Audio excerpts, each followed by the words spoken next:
Hey there, artists! Today is the first episode of our brand new series, Master Artist Monday. I am so excited to jumpstart this series with a very special artist, Hilma of Klint. Let's learn a little bit about her before we start. Hilma of Klint was born in Stockholm, Sweden in 1862. During the summer months of her childhood, her family moved to their manor, Henmora, in Lake Mälaren. Here, she would become fascinated with nature and organic life. Klint attended technical school to study classical portraiture, then went on to study at the Royal Academy of Arts in 1882 in Stockholm. She would then sell her landscapes and portraits in order to become financially independent from her parents. Sadly, at the age of 18, Klint lost her 10-year-old sister, which started her spiral into the spiritual world. In 1896, she attended seances with a group of like-minded women who called themselves the Five, in order to contact the spirit world. The spirits they met would send them messages, which would result in Hilma's first abstract creations. In 1905, a spirit commissioned Klint to make artworks with a message for humankind. This commission became Klint's life work, where she created 193 paintings. However, she kept it a secret from the public. These paintings were part of her series called Paintings for the Temple, which she created from 1906 to 1915. For many years, an artist by the name Wassily Kandinsky was thought of as the founder of abstract art. His first abstract picture was created in 1911. However, unknown to the public, Hilma of Klint had created her first abstract painting in 1906, 5 years before Kandinsky. Wow, isn't learning about Hilma of Klint and her life so interesting? I think I found a new favorite artist for myself, though you'll see me say that about every artist for this series. Okay, so let's move on to our art project. This project is going to be a recreation of Hilma's final piece in her Paintings for the Temple series. So the supplies that we're going to need today are a piece of printer paper, pencil, black marker if you want. I have found that this project needs to be pretty precise, and I typically make mistakes with a permanent marker, but if you find that doing things with a marker is really easy for you, then go ahead.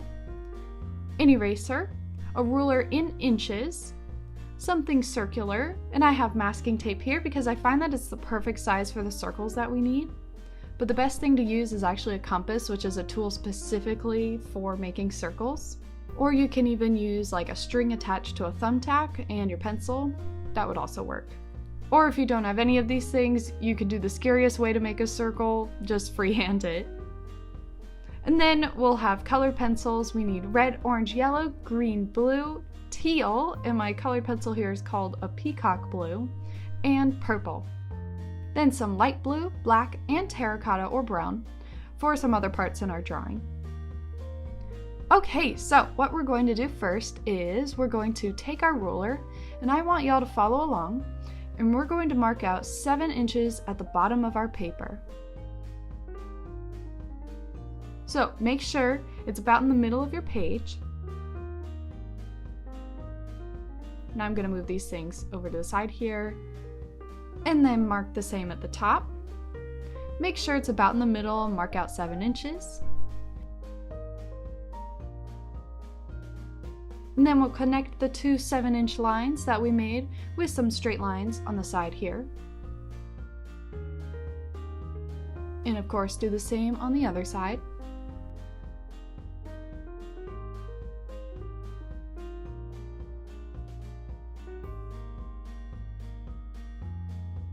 So now that we have this border, I'm going to take my masking tape to tape down my paper.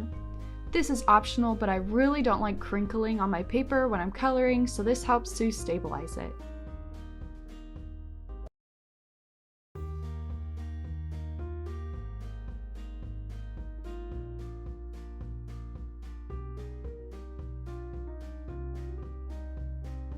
Okay, great. See how it's not going anywhere? All right, so now it is time for the actual drawing. So we're going to take our ruler once again, and at the bottom here we'll make a line about the thickness of the ruler, which would be about 1 inch. So draw the line,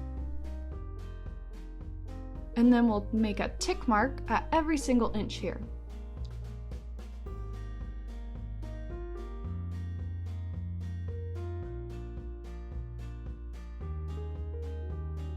So that'll leave us with red, orange, yellow, green, blue, teal, and purple. Awesome job! Okay, so once we've got that, we're going to go up here at the top and measure 3.5 inches. So that is half of 7, making it the exact middle. And woo, that is the last of the math that we're doing today, but it is very important. It's important because her paintings are so precise and geometric that in order to create one, we have to be pretty precise too.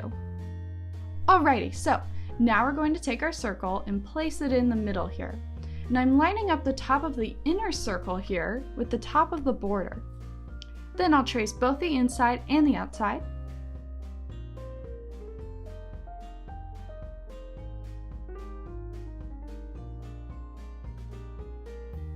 Yay, there's our circle! But wait, there's more! We need to draw another circle. And since my tape here isn't big enough, I have to hand trace it. So that's why the compass is a great tool to have. You can adjust it to any size circle you need.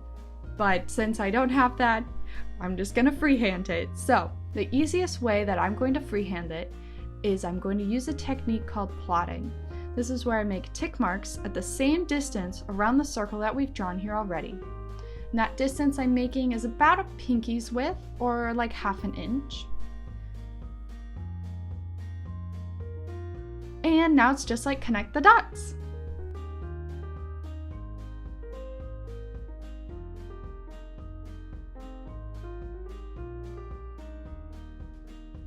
So after you've connected all your tick marks, you should have a pretty accurate circle.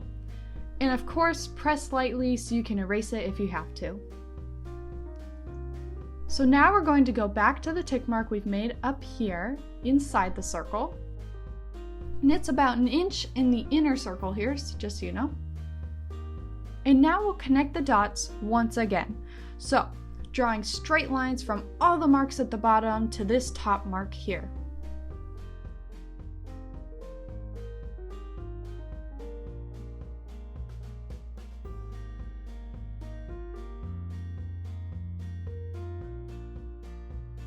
Woohoo! Now it's a triangle with skinny triangles inside of it.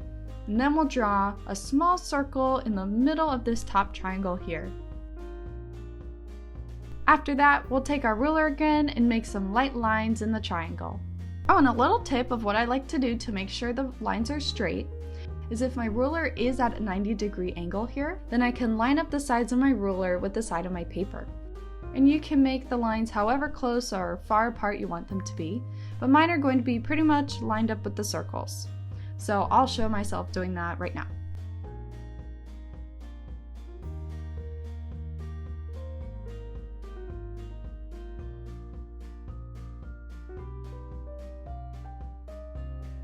Then in the middle triangle here, we'll draw some circles, and making sure the sides of the circles pretty much line up with the sides of these rectangles here.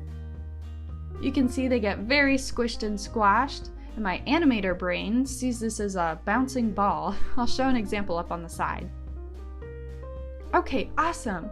You're doing so awesome for following along with me. Now what we're going to do is move on to the circle. And the circle up here is like a sun in the original painting. There are a bunch of triangles that Hilma of Klint has drawn, and I like to think of them as sun rays. Hers are much more thin, but for the sake of time, I'm going to make mine wider.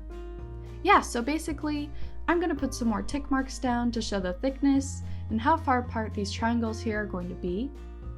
Then we'll draw the triangles. Don't worry if you make a mistake, that's why we have our trusty eraser. Okay, now we'll make tiny little baby triangles in between the big ones. Yay! Awesome job! We finished the drawing part of our picture.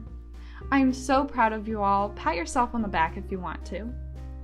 This is also the point in which you want to take your chances. With a marker you can. But I'm just going to clean up my pencil here and move on to the coloring because I do not want to mess this up, which I actually did and had to restart all over again. Okay, now on to our color.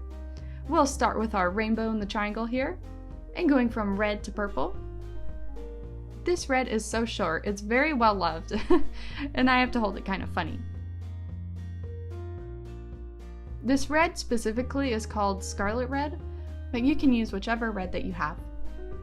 I was also filling it in per square, but realized that this was kind of a waste of time, so I'm coloring them in all at once.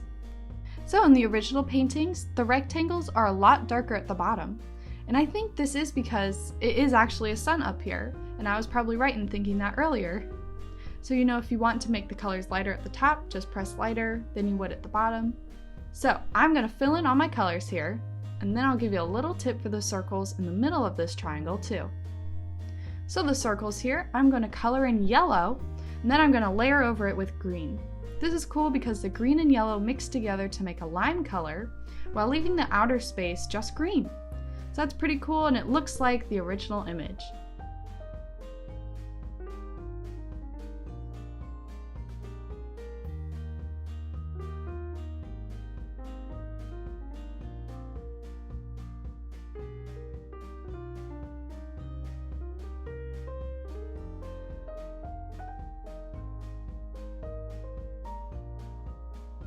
And now let's move on to the circles. So the inner part of the circle here is actually a gold color in the original painting. But since I don't have a great gold colored pencil, we're just going to make our own gold. And to make gold, we'll mix yellow and orange. So just like our little lime circles, we'll do yellow first.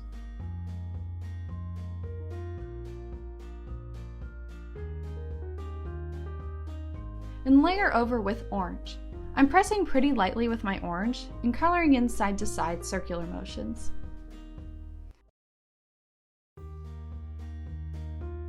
Now let's put some yellow in the big triangles on the side of the circle. Then we'll put some orange on the tips of the small triangles. And then we'll put some blue at the bottom of the small triangles. And then finally some green in the background of these triangles, but make sure the green doesn't go in the outermost ring.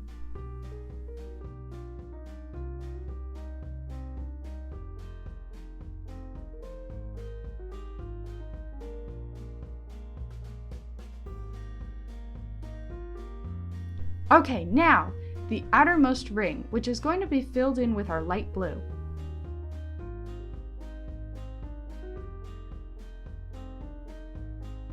I'm also erasing some lines that went outside of the border here. Sweet! Great job, y'all! Now we're going to take our terracotta, or any old brown that you have, and fill in the bottommost rectangle here under the big triangle.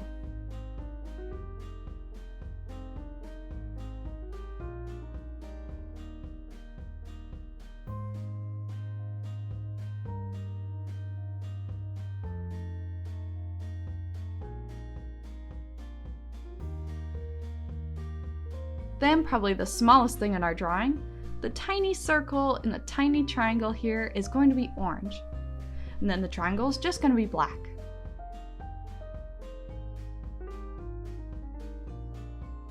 Awesomeness, artists! The background is the only thing left to color, so I'm going to grab my black and start doing that.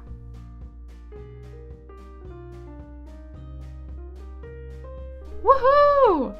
I'm filling in the last bit of the background. And we are done! Wow, this recreation of Hilma af Klint's painting is so cool. I'm so happy you stuck with it and stayed till the end. We'll see you next month where Mia will teach us about Wolf Khan. See you later! Bye bye!